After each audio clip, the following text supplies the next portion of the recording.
Time for Breaking It Down with Brittney, where I take different weather terms and events and help you understand the science behind what is actually going on. Today we're going to talk about the Saffir-Simpson Hurricane Wind Scale.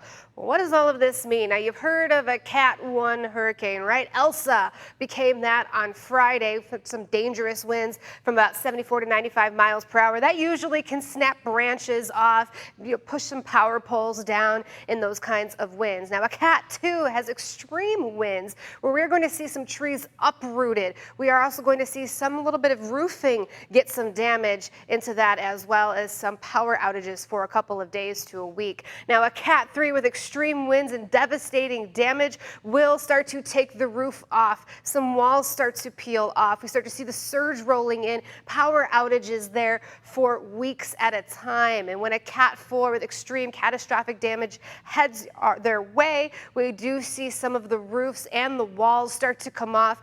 Power and water will be unavailable for months as that surge comes up on shore. Lots of trees down, and a Cat 5 with an extreme winds will completely demolish and devastate a town, taking away well-built framed homes. Now, when is the season? Well, it's already started.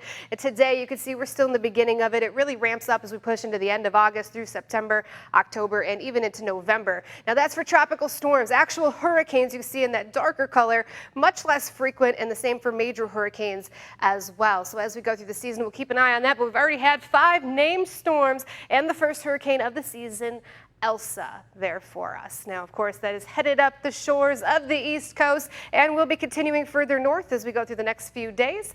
And that's it for Breaking It Down with Brittney. I hope you learned something today.